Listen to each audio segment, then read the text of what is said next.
É muito bom recebê-los, encarnados e desencarnados. Ok? Então, mais um pedido. Se for possível, manterem os telefones celulares no modo avião ou desligado para não tocar na hora do curso. Que sempre acontece isso. E aí a pessoa fica apavorada até que ela atende.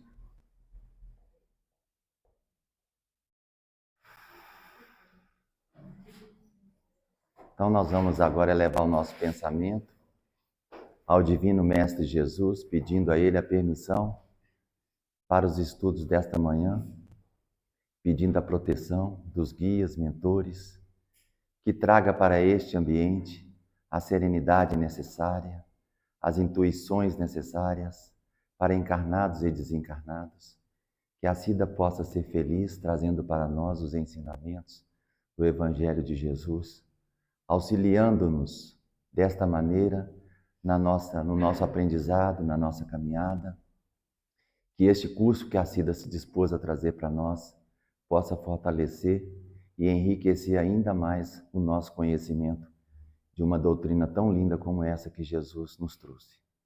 Obrigado, Divino Mestre Jesus, pela Casa de Francisco, por essa doutrina, por esse trabalho lindo e maravilhoso.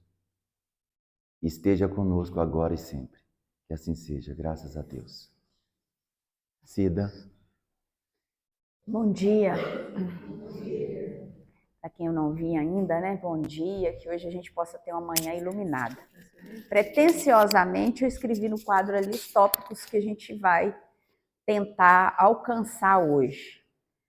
Mas eu queria deixar assim, fazer um combinado com vocês, porque eu acho que aprender a doutrina espírita é para a vida toda. E quando eu falo a vida, não é só essa vida, não.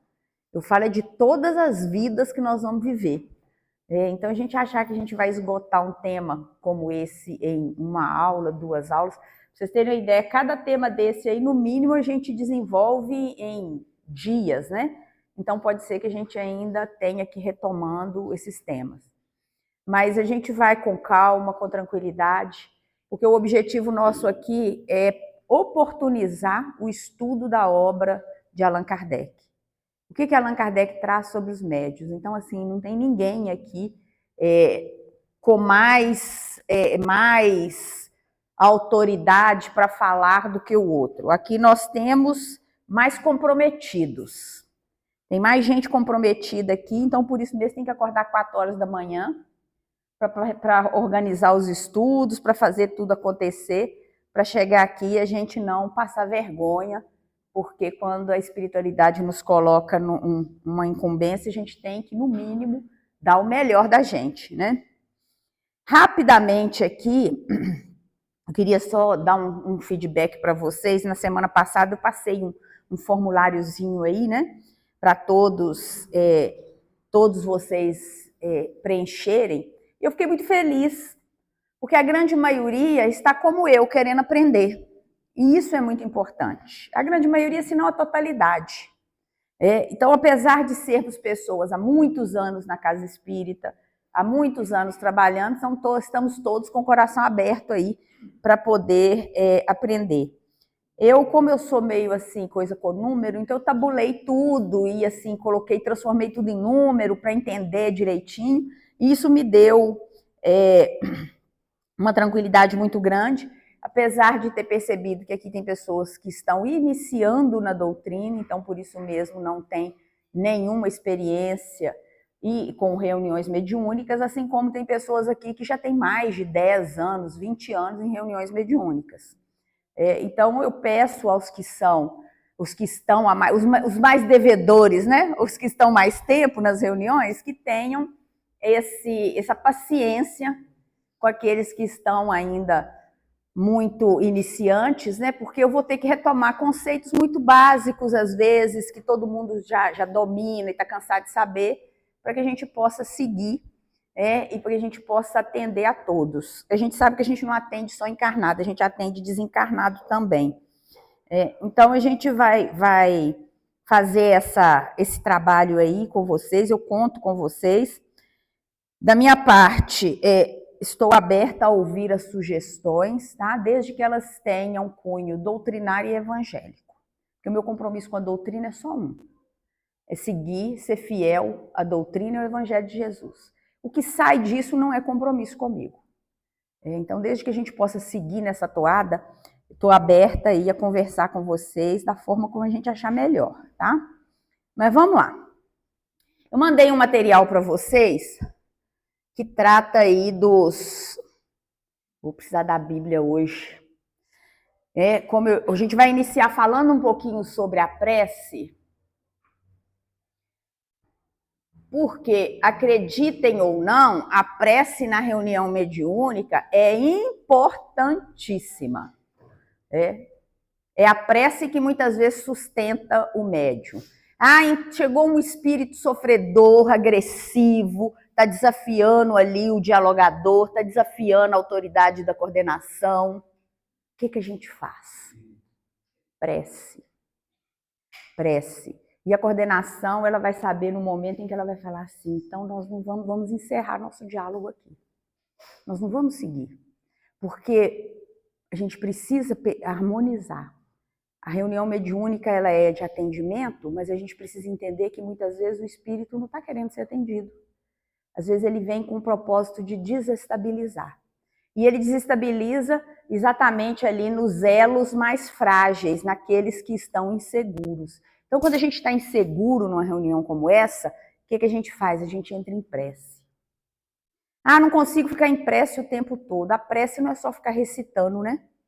Às vezes a gente entoa um hino mentalmente, plasma um ambiente bucólico, um ambiente que possa gerar uma harmonia. Faça ali alguma conversa íntima com o Cristo, pedindo ali a proteção. Então, são muitas as formas da gente vencer tudo isso. E aí, só para a gente entender o que Kardec fala, e aqui nesse ponto também que Jesus fala sobre a prece, eu separei ali, tipo de apelo que permite a pessoa entrar em comunhão com Deus, Jesus e os espíritos superiores, a fim de receber proteção e auxílio. A pessoa que ora transforma-se em foco irradiador de energias salutares que beneficia a si mesmo e a quem se encontra no seu campo de ação. E às vezes a gente fica assim, meu Deus, mas será que a minha prece vai valer? Vocês já tiveram essa sensação? Eu acho que a prece do outro é melhor, né? Porque ele é mais dedicado, deve ter mais força. Isso não existe. Se a sua prece é feita de coração, e a prece do pecador, entre aspas, né? A gente vai ver que pecado é um conceito relativo para a espiritualidade, mas a prece do pecador aí, ela costuma, às vezes, atingir o coração da espiritualidade que nos protege com muito mais força do que a prece daqueles que são mais dedicados. Então, não tenhamos medo em nos entregarmos aí para a prece, para a oração, principalmente nos momentos em que a gente está aí na dúvida, né? Então, ela é fundamental nas reuniões mediúnicas, porque ela promove a harmonização e homogeneização do grupo. Essa questão de ser um grupo homogêneo é algo muito, muito interessante e é muito importante. O grupo precisa estar em sintonia. Imaginem o seguinte, nós somos 10, estamos ali numa mesa mediúnica. 2 estão sintonizados numa estação, 3 estão em outra, 5 estão em outro momento. Vocês acreditam que ali vai ter uma dificuldade muito grande para o trabalho? Possivelmente, um vai estar julgando o que o outro está fazendo. E a gente precisa ter misericórdia até para isso. Porque às vezes a gente está vendo que o irmãozinho está ali, numa questão até personalíssima, mas a gente não pode sair por aí apontando o dedo, né? E é nessa hora que a prece nos socorre. Principalmente para nós, para que a gente tenha piedade e para que esse irmão possa ser atendido.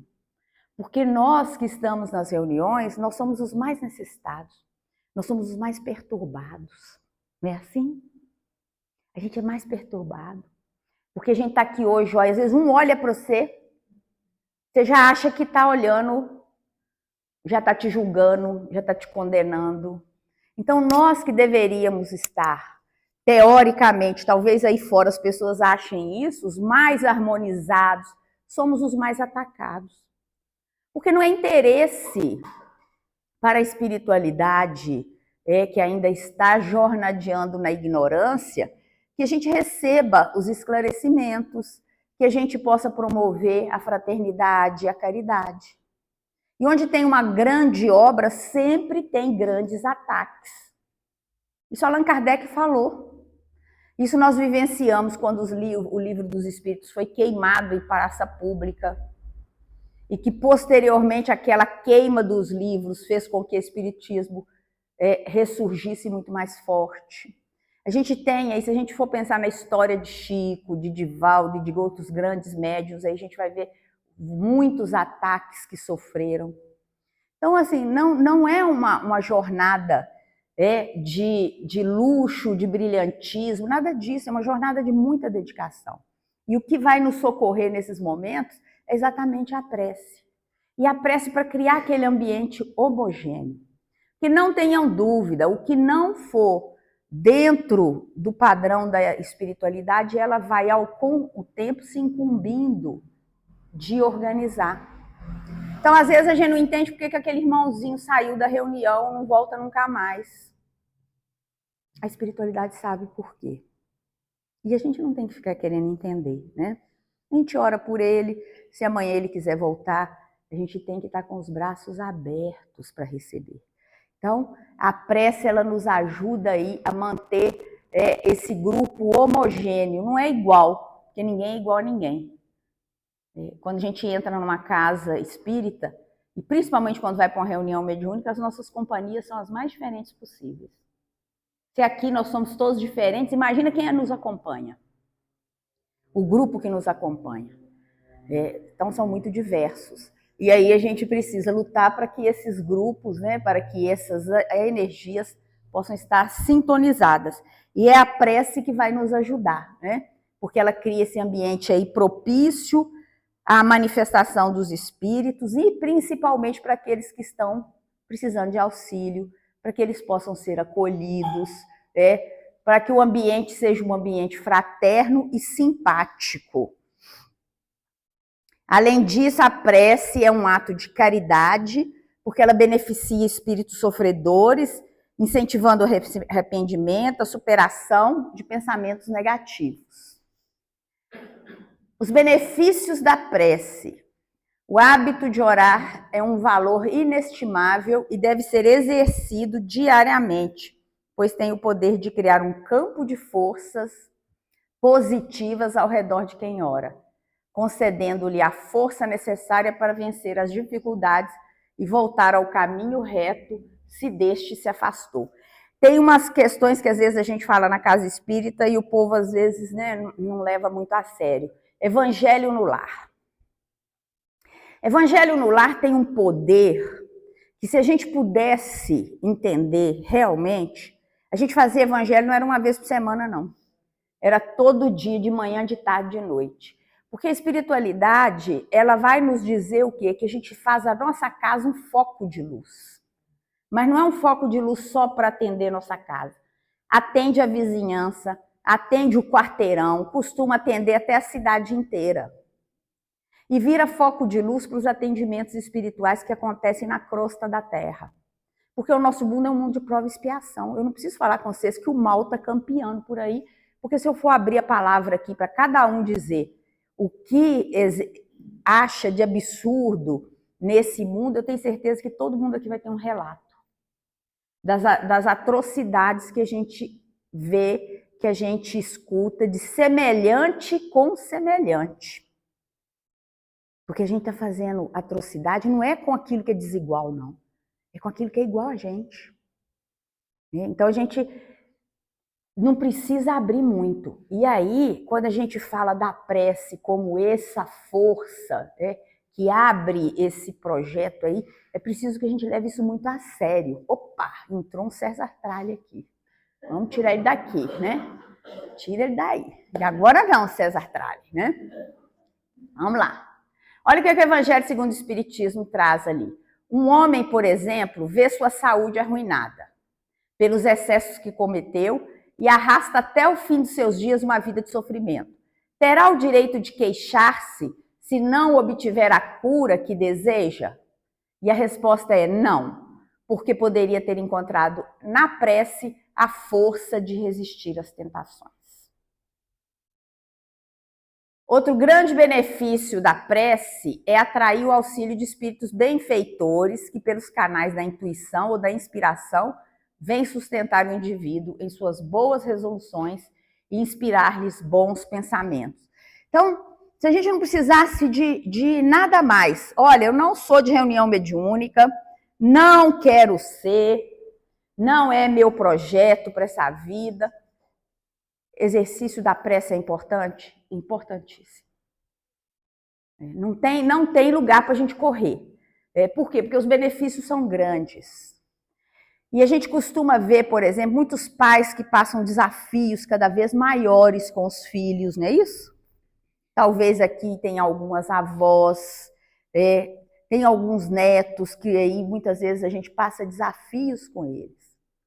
E a gente descobriu que as gerações que estão aí não é na base do grito. Porque antigamente, aquela fala de que meu pai olhava para mim e eu sabia o que ele queria, isso acabou. Se você olhar para o seu filho e achar que ele vai saber, ele não está nem aí. Primeiro que a percepção deles, né, é outra. Vocês sabiam que a adolescência está se estendendo até quase 30 anos? E você sabe o que significa adolescência? Significa que o HD do adulto, daquele ser humano, não baixou todos os arquivos. E quando o HD não baixa os arquivos, o que acontece com o computador? Ele fica lento. Então, é por isso que muitas vezes eles não percebem o que estão fazendo, não dão conta da circunstância. Vocês já viram adolescente? Quando tá aquele monte de adolescente no chão, você quer passar, se você não sair, sai daí. Eles não saem, não. Eles não têm o quê? Desconfiômetro. Não é assim? Porque o HD não baixou, eles não fazem isso por maldade, eles fazem isso. Isso já está explicado pela neurociência. Isso é um novo processamento. E a gente que está aqui e está tendo tanta informação, a gente precisa aprender a lidar com essa turma. E às vezes não é mais no enfrentamento, porque isso não está funcionando. E às vezes a gente precisa de acalmar nosso coração. Então a prece ela vem como esse recurso também. Esse recurso para nos ajudar. Olha lá, a ação da prece. Quando a pessoa ora, emite vibração mental que se espalham no fluido cósmico por intermédio das correntes do pensamento, cujo mecanismo são assim explicados pelo codificador. Tem umas técnicas que a gente costuma fazer com o filho que funciona, viu? O filho está lá dormindo, você vai para o quarto dele ali, faz uma prece enquanto ele está dormindo. Às vezes a gente acha que não está funcionando, mas você está conversando espírito com espírito. Então, não menospreze o poder da oração. Principalmente as mães, principalmente as avós, os pais, os avós. O poder que a gente tem sobre eles, que a gente pode lançar sobre eles positivamente é enorme. E a espiritualidade dá esse recurso para todos nós. Olha lá, quando, pois, o pensamento é dirigido a um ser qualquer na Terra ou no espaço, de encarnado para desencarnado ou de desencarnado para encarnado, estabelece-se uma corrente fluídica entre um e outro, transmitindo o pensamento como o ar transmite o som. A energia da corrente guarda proporção com a do pensamento e da vontade. É assim que os espíritos ouvem as preces que lhes é dirigida, qualquer que seja o lugar onde se encontre. Então, basicamente, a gente já sabe o valor da prece. Mas como que a gente faz para orar, para pedir, para fazer prece?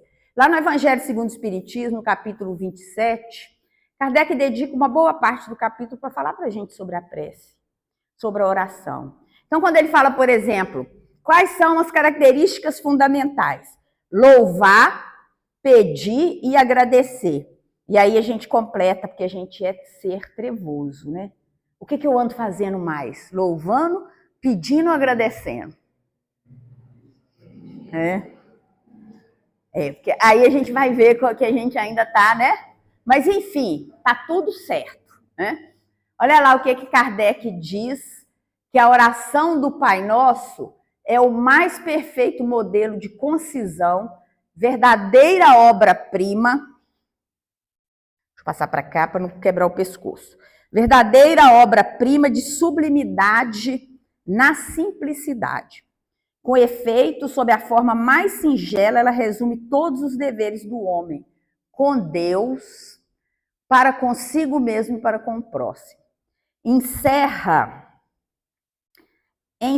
uma profissão de fé, um ato de adoração e de submissão, o pedido das coisas necessárias à vida e o princípio da caridade. Dizê-la na intenção de uma pessoa é pedir para ela o que se pediria para si mesmo.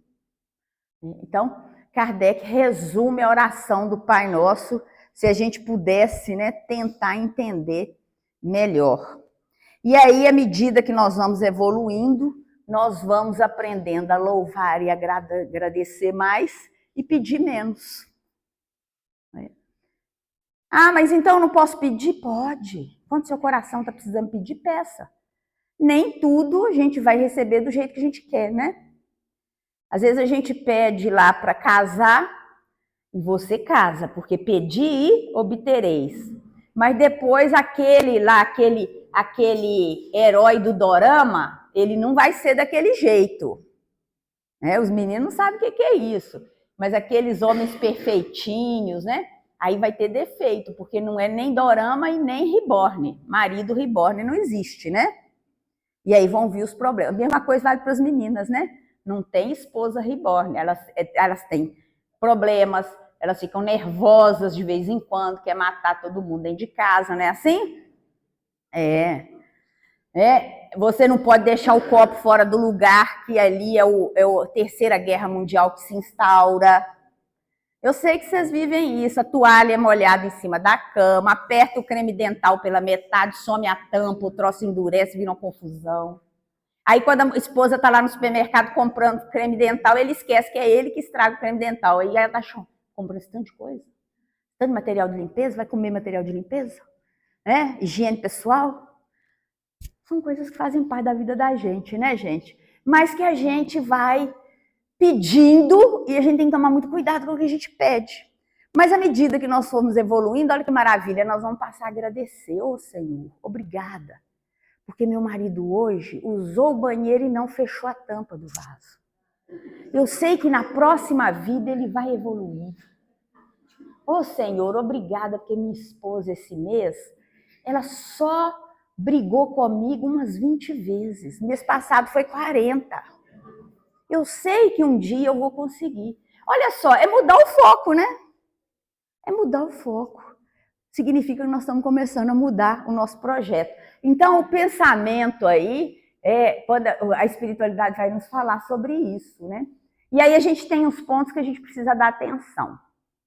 Tá? Lá em Mateus, capítulo 6, versículos 7 e 8.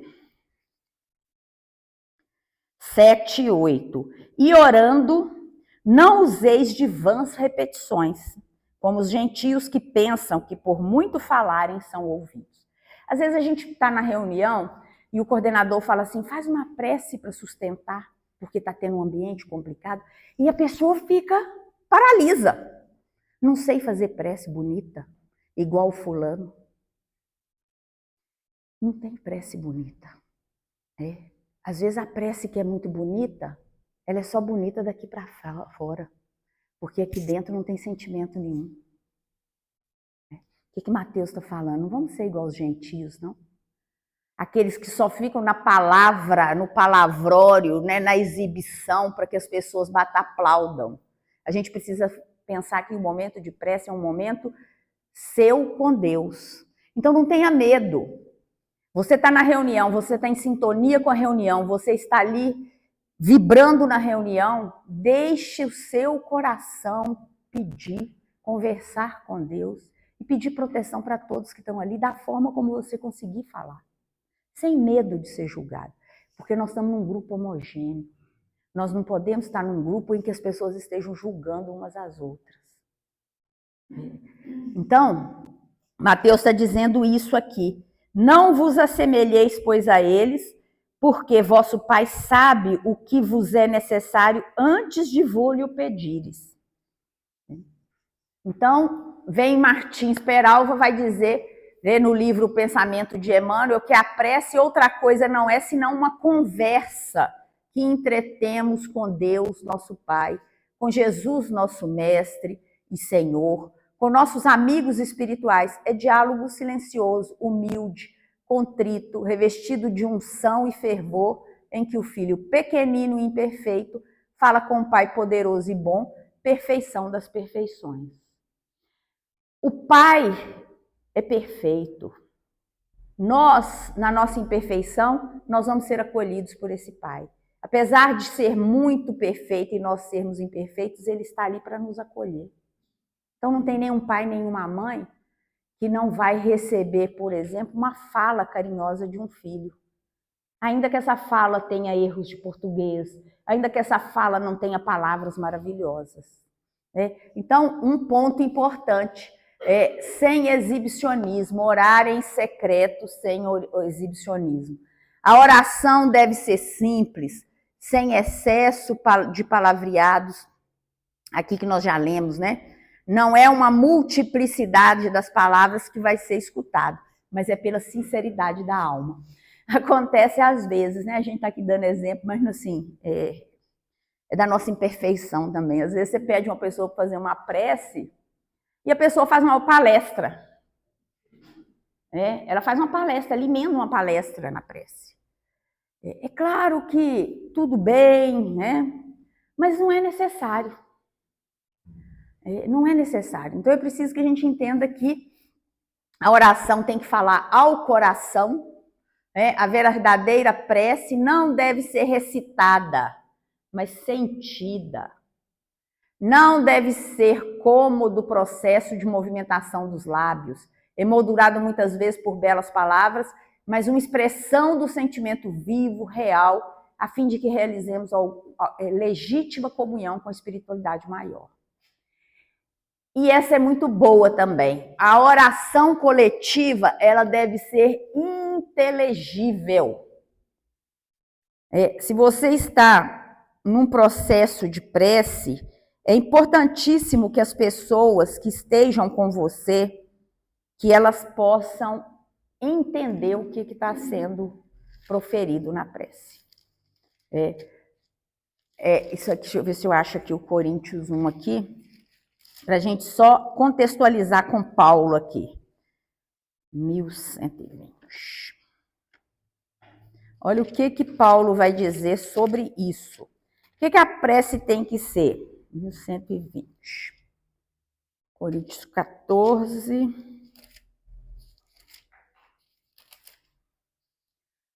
14, 9 a 15. Olha lá. Assim também vós, se com a língua não pronunciardes palavras bem inteligíveis, como se entenderá o que diz? Por que estareis como que falando ao ar? Há, por exemplo, tanta espécie de vozes no mundo e nenhuma delas é sem significação. Mas se eu ignorar o sentido da voz, serei bárbaro para aquele a quem falo, e o que fala será bárbaro para mim. Assim também vós, como desejais dons espirituais, procurai sobejar neles para a edificação da igreja. Pelo que o que fala língua estranha, ore para que possa a interpretar.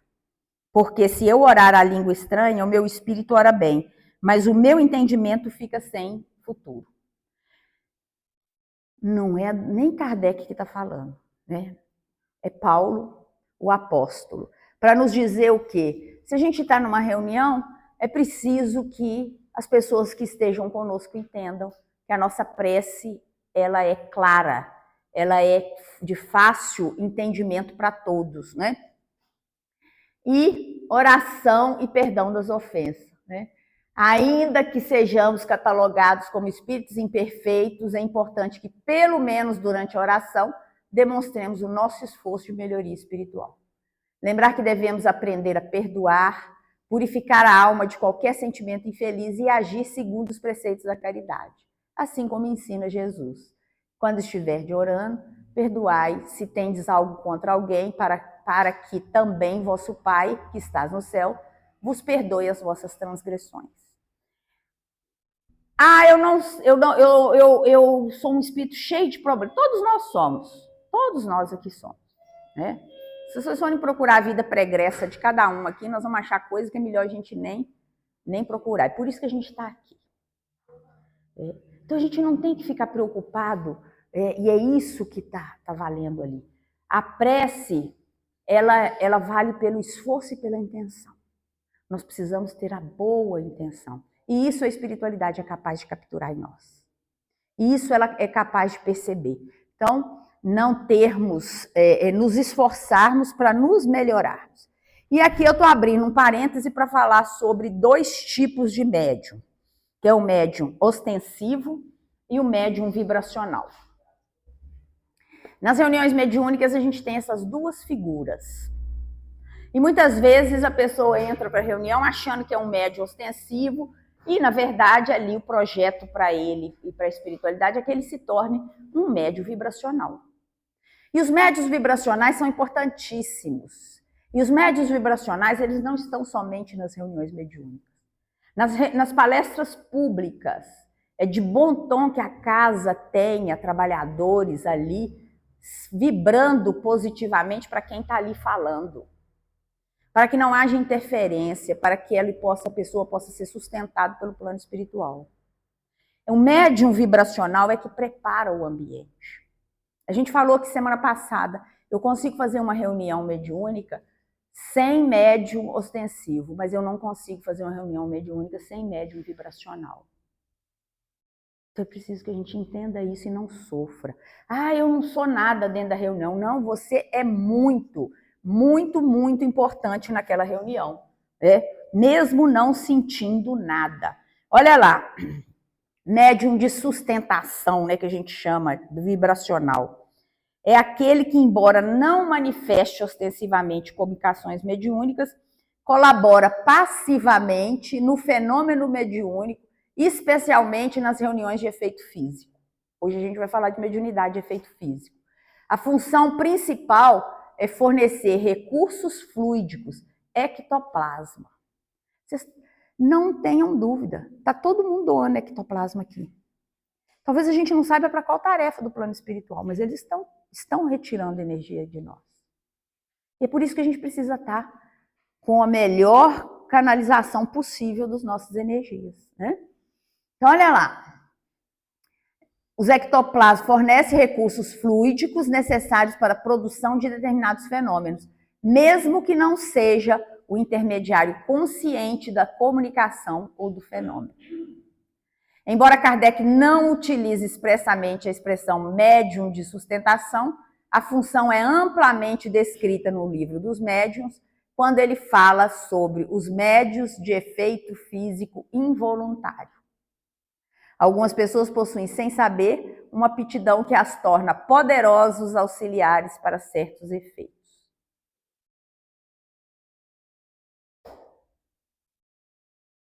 Quais são os aspectos importantes? Contribui com o fluido vital essencialmente para a manifestação dos espíritos. Não percebe conscientemente a manifestação. Sua presença é muitas vezes indispensável para a produção do fenômeno físico. Como movimentação de objetos, ruídos e materialização. Exemplos clássicos. Nas sessões de materialização, além do médium ostensivo, é comum a presença dos médiuns de sustentação que cedem energia vital indispensável ao fenômeno. Kardec vai definir essa função como a de um ser importante para o sucesso dos trabalhos, mesmo sem manifestação ostensiva, pois sua contribuição ocorre na esfera da emissão fluídica necessária para que os fenômenos se concretizem. Então, pessoal, médiuns, participantes de reuniões, participantes de reuniões públicas, participantes de tarefas na casa espírita. São vocês que sustentam a tarefa. Por isso a importância quando a gente fala de fazer uma limpeza mental antes da gente entrar numa tarefa. Por isso que a gente faz uma prece, por isso que a gente faz uma leitura edificante, Por isso que quando vocês chegam aqui, tem uns passarinhos voando aqui na tela, com as musiquinhas no fundo. Isso chama-se harmonização. É a hora que a gente tem que deixar tudo lá fora que está atormentando a nossa vida e nos colocar plenos diante da espiritualidade. Ir para a reunião mediúnica carregado de problema é muito complicado. É preciso que a gente tenha esse cuidado. E a coordenação vai saber orientar. Tem dia que o médium ostensivo não pode sentar na mesa, porque não está bem. Porque ele está trazendo ali uma carga emocional, uma carga pessoal, que vai interferir na reunião. E o que a gente faz com esse médium? A gente coloca o médium numa cadeirinha separada, pede para ele ficar ali em oração, aplica o passe durante a reunião nele, para que ele se reorganize. Porque não dá, gente, para a gente trabalhar se a gente está com problema. Doente, não dá para trabalhar. E nós somos seres encarnados que também adoecemos. Nós não somos super médiums. Não tem médium super-herói aqui, não. Então vai ter um dia que o médium lá, o médium mais vigoroso da reunião, ele não vai ter condição de trabalho. E a equipe vibracional, ela tem que ter esse cuidado de apoiar, de cuidar desse médium, de orar para ele, de fazer prece para que ele se recupere. Então, o médium vibracional, ele é essencial. E volto a dizer, não é só na reunião mediúnica. É na reunião pública, é num curso como esse, é na hora que vocês estão lá na lojinha, é na hora que vocês estão servindo aqui as pessoas que chegam, atendendo as pessoas que chegam à casa. Nessa hora, o vibracional tem que estar junto. E aí, assim, tem algumas coisas que são um pouco antipáticas, mas que a gente precisa falar.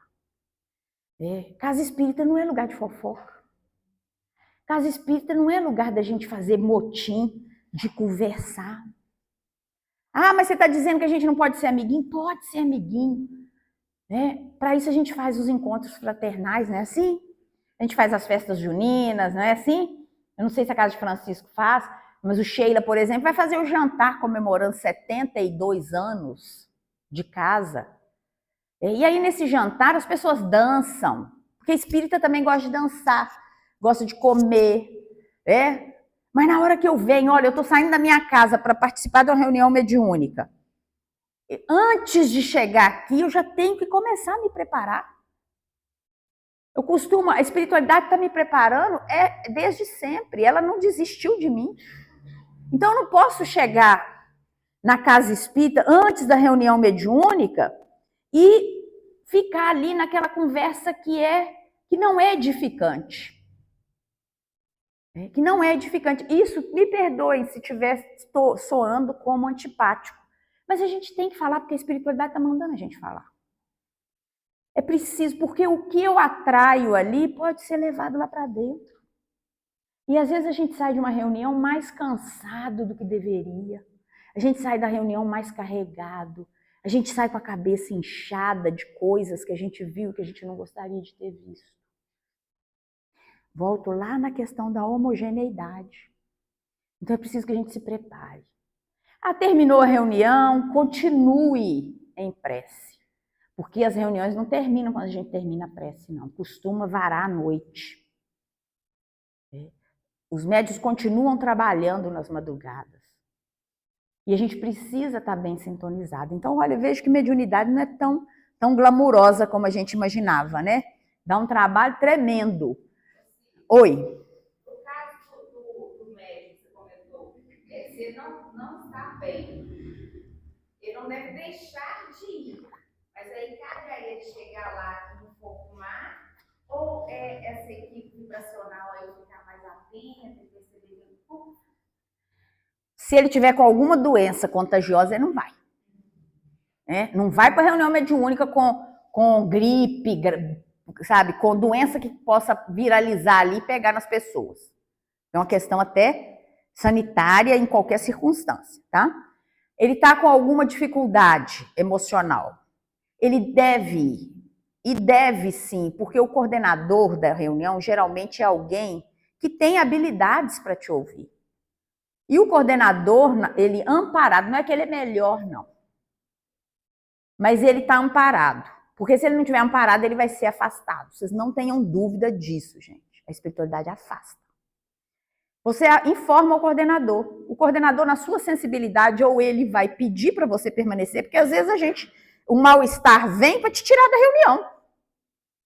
E depois que você vai para a reunião e faz a reunião, você vê que muda tudo. Isso acontece. Mediunidade é isso, é ataque constante. A nossa casa mental está aberta. E vai entrar e vai chegar. Então a gente precisa ter esse cuidado, não deixar de ir. Vá. E aí, dentro desse processo, ali naquele processo todo, naquela ambientação, você será orientada ou a permanecer, e aí você vai ver que é uma influenciação que, ao participar da reunião, você vai se livrar dela. Ou pode ser um caso realmente em que vai dizer, olha, fique aí, tome um passe, faça uma prece, fique aí vibrando pela reunião. Mas a gente não deve deixar de ir. Porque sabe o que acontece se a gente desiste? A gente não volta nunca mais. Porque vocês vão encontrar muito mais obstáculos para não vir do que para vir.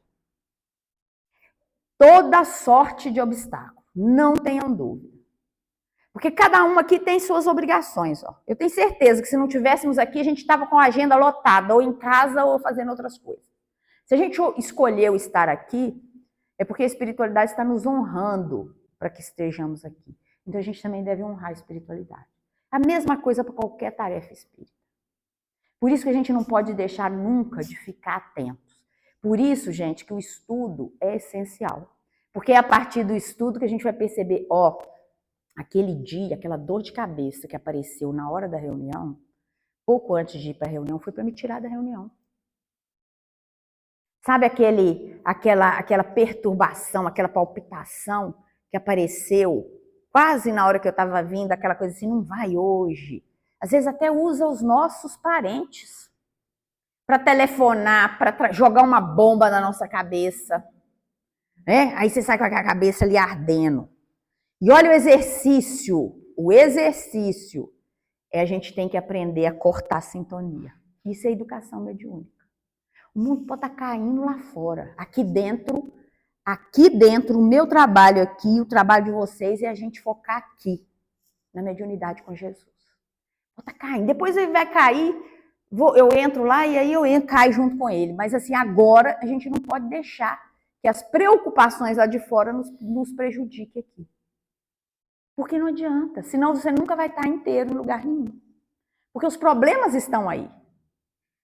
É o tempo todo, a gente está sendo visitado por perturbações. Então, esse processo é importantíssimo, sabe? Que a gente não desista. E aí a gente tem o médium ostensivo, né? Que é aquele que possui a faculdade mediúnica, patente e manifesta. Ele é capaz de perceber, registrar, expressar de modo consciente ou semiconsciente as manifestações dos espíritos, quer sejam elas de natureza física ou intelectual. É o que está mais antenado, é o que está com o canal aberto com a espiritualidade. Estou vendo um espírito aí atrás. Está enxergando. A espiritualidade está dizendo que é para falar isso aqui. Está escutando. Está mais sensível. Esse é o ostensivo. E esse é o que sofre mais ataque. É esse que a gente precisa estar mais protegendo, né? Kardec vai definir a mediunidade ostensiva como a que resulta em manifestações notórias, sejam pela comunicação escrita, falada ou pela produção de fenômenos físicos. Médiuns propriamente ditos, ou seja, pessoas aptas para sentir a influência dos espíritos e transmitir suas manifestações. A gente tem médium que são mais raros, né? Que são esses inconscientes, que a espiritualidade vem e eles, assim, se transformam. Como a gente tem também aqueles que são induzidos, que ainda não estão naquela coisa, mas estão induzidos, sendo induzidos. A gente tem que tomar cuidado com isso. Por isso o exercício da mediunidade, ele não cessa. A gente não pode sair por aí, exercendo mediunidade fora da casa espírita, exercendo mediunidade fora de um ambiente controlado. até para a nossa saúde mental. A nossa mente não consegue ficar no plano espiritual, recebendo informação do plano espiritual 24 horas. A gente pode surtar, literalmente. Né? Então, o médium, aí fora, muitas vezes é chamado de louco. Né? Muitas vezes. E a gente precisa tomar cuidado com isso. Por isso a educação. Eu posso estar enxergando espíritos obsessores, mas eu não tenho que falar. Não é o momento de falar. E aí eu tenho o recurso da prece. Eu tenho o recurso de falar com o meu irmão assim, procura atendimento fraterno, vamos frequentar a casa, vamos fazer estudo, participar dos grupos de estudo. Porque esse obsessor que, eu não vou falar, mas aquele obsessor que está ali com aquela pessoa, quando a pessoa está ali nesses ambientes, ele vai aos poucos também sendo evangelizado. Ele vai aos poucos também sendo sensibilizado.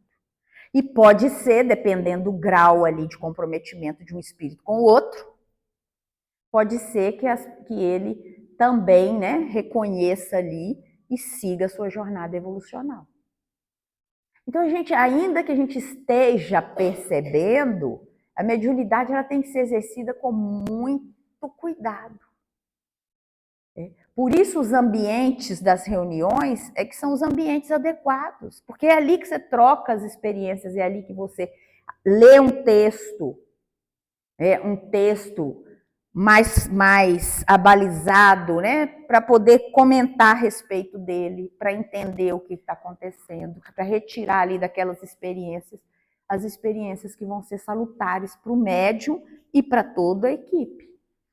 Então, assim, não é passar sabão em ninguém, né, gente? Mas a gente precisa entender que o exercício da mediunidade ele exige disciplina. O exercício da mediunidade, ele pede estudo constante, pede muita humildade. O médium é muito melindrado. O ostensivo, então, nem se fala. Se você falar com ele assim, olha, hoje você não fica na mesa, vou te pedir para você ficar aqui, ó, em prece, porque hoje... Ah, mas aqui, aquele coordenador ele não presta, não. O médium, o que traz as mensagens, não posso hoje sentar à mesa? E às vezes, quando a coordenação é boa, ela deixa a gente meses fora da mesa. Meses, anos fora da mesa. Porque a gente precisa exercitar principalmente a nossa humildade, a nossa simplicidade. Porque quando a gente acha que a gente está muito bem, e isso é até um dito popular, quanto mais a gente sobe, mais fácil o tombo é muito maior. A gente precisa tomar muito cuidado, para que a gente não vire alvo fácil da espiritualidade. A gente não pode esquecer, o mundo ainda é de prova e expiação. As chances de eu ser influenciada por espíritos ignorantes é bem maior do que de eu estar acompanhada 24 horas por espíritos de luz. É bem maior. Os pseudos, a gente fala isso ignorante porque eles não são ruins, eles não são perversos. Eles ainda não conhecem a luz. Então, os pseudos sábios, a gente vai falar aqui das mediunidades, mas assim, vamos pensar sobre isso. Né? Então, se a gente quer exercer a fraternidade, e aí a espiritualidade é tão bondosa, né? O que a gente precisa fazer? Ser fraterno, ser caridoso. Se a gente consegue fazer isso, pessoal, a gente já está avançando, é muito. Como que a gente faz quando a gente está aprendendo a doutrina, tudo isso sobre a mediunidade, sobre a reunião mediúnica, e a entra numa reunião, é permitido adentrar em reunião, e quando a gente sabe que normalmente a doutrina espírita ela não é aberta igual à igreja, tá? Então, quando a gente chega na reunião mediúnica, o grupo já é um pouco mais velho. Quando você vai ver o conteúdo, o que é permitido, o que é permitido. Aí você pega uma base, você fala assim, olha, que estranho, eu fiz o curso de mediunidade, mas quando você chega na reunião, você vê umas coisas esquisitas que você nunca vê nos livros, nas obras. Aí você vai conversar com ou dirigente da reunião, ou alguém não sabe porque você é muito nova, a reunião acontece há muitos anos assim. Como que você lida com isso? Com oração, com prece. Porque é só prece para mover o coração. Porque se nós somos aprendizes na seara do mestre, o fato de eu estar 20, 30 anos falando não significa que eu sei tudo, não.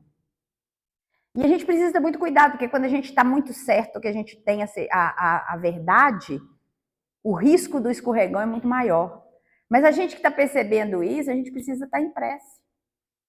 É preciso que a gente faça prece pelos outros. E eu espero, assim, sabe, que a influência, e pedir mesmo para a espiritualidade mover os corações, porque ela move. Eu sei o que você está falando, eu entendo isso, porque eu vejo isso em muitas outras reuniões, não aqui da casa de Francisco, porque eu nunca participei de uma reunião aqui na casa de Francisco, mas eu participo de outros lugares. E isso é muito mais comum do que vocês imaginam. Isso às vezes acontece do espírito ali, da pessoa, o espírito utiliza uma pessoa. Então, quer dizer, a gente precisa começar, por isso que estudar é bom. Porque quando chegam informações de vários lugares, é preciso que a gente, no mínimo, pare para pensar. Olha, isso não está bom. Isso não tá bom. No mínimo, a gente tem que parar para pensar. A gente lá na coordenação dos estudos lá de Sheila, a gente fica, às vezes recebe, a gente quer implementar alguns estudos, e a gente sempre faz um trabalho anterior muito cuidadoso. E muitas vezes a gente demora 1 ano para implantar um curso, porque a gente trabalha primeiro entre aqueles que vão trabalhar o curso. Nós vamos começar agora um curso Joana de Ângeles. Mas antes de começar o curso, nós vamos ter 6 meses de treinamento, de estudo aprofundado com as pessoas que serão as pessoas que vão cuidar do curso. Por que isso? Porque a gente precisa desse momento. Porque muitas coisas precisam ser revistas. A espiritualidade, o que ela fala para nós? O espiritismo, ele é dinâmico. Ele acompanha a evolução. Se você está repetindo fórmula de 30 anos e não aceita mudar nada, isso é complicado. Porque a gente está negando a própria evolução do espiritismo. Porque o espiritismo não fala que nós somos seres em evolução? As crianças de ontem, de 30 anos, são as mesmas de hoje? As reuniões públicas são as mesmas de hoje? Os cultos evangélicos são os mesmos de 50 anos e de hoje? Basta entrar nas igrejas.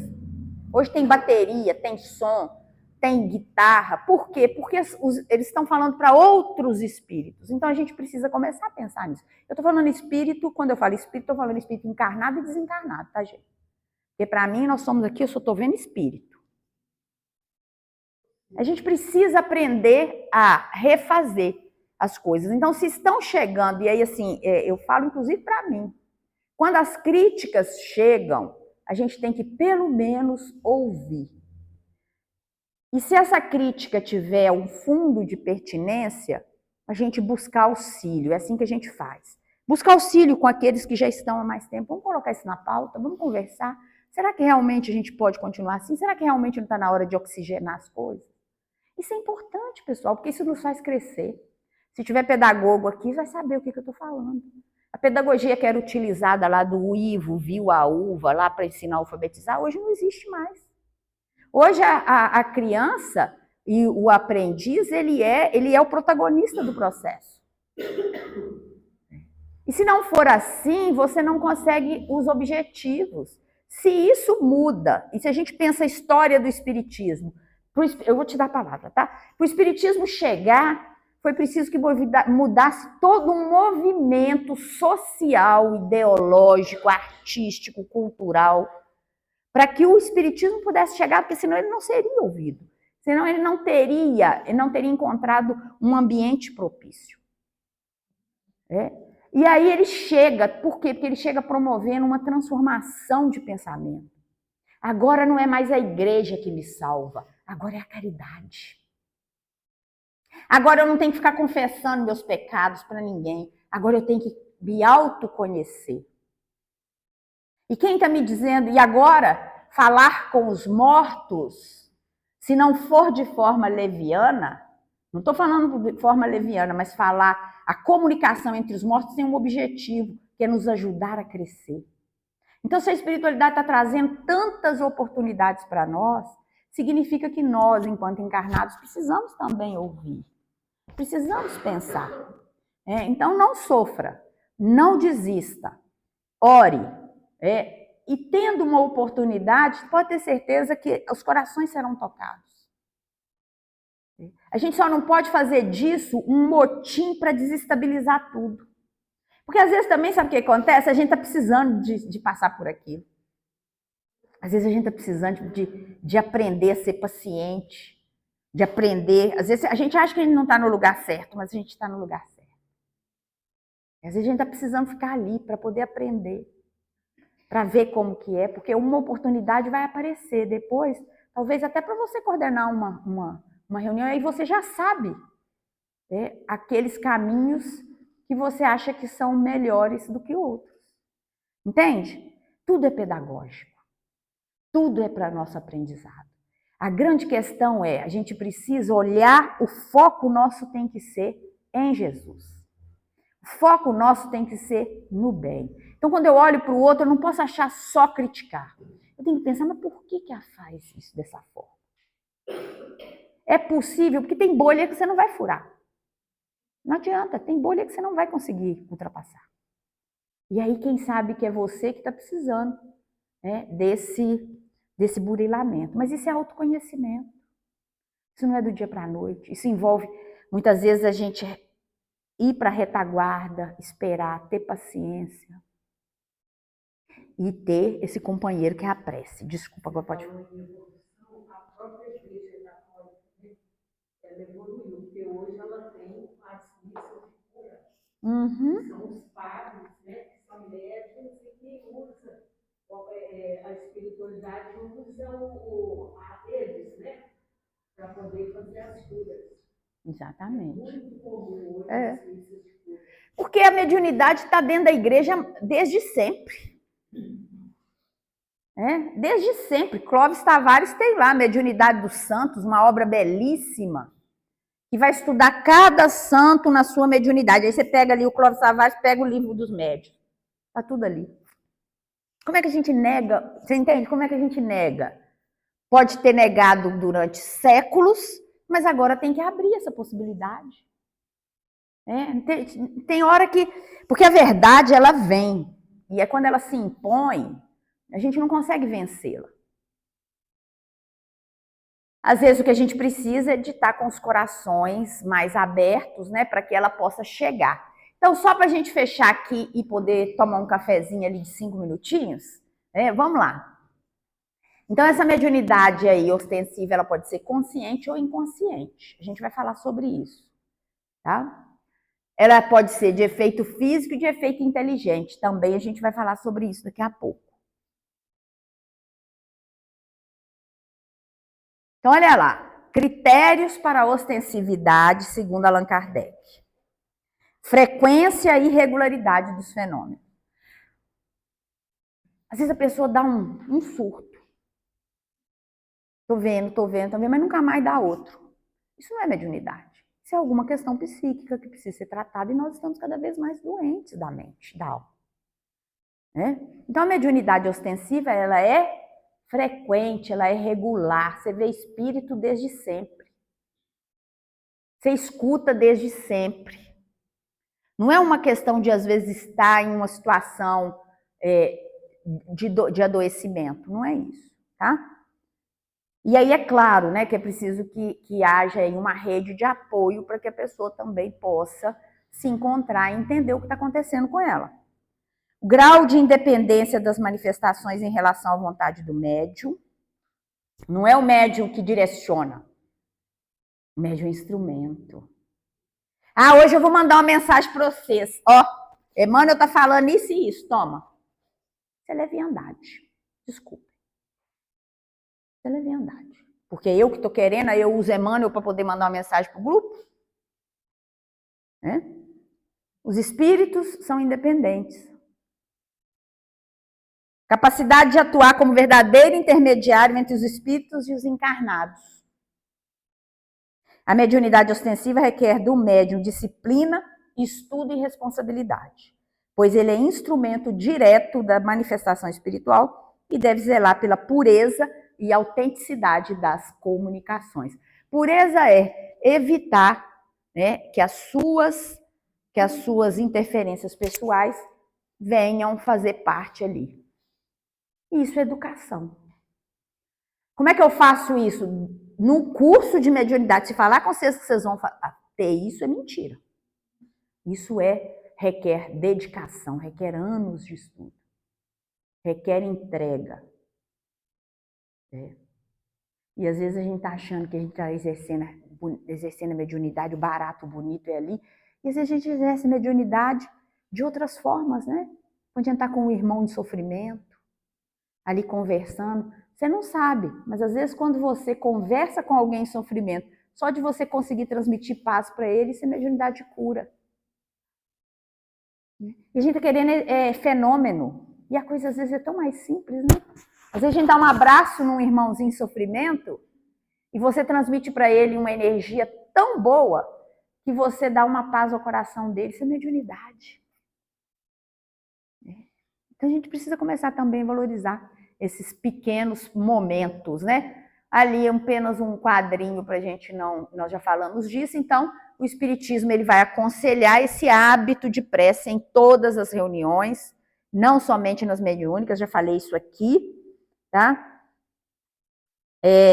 A reunião mediúnica ela é coletiva, cujas qualidades e propriedades são resultantes de seus membros, formando uma espécie de feixe.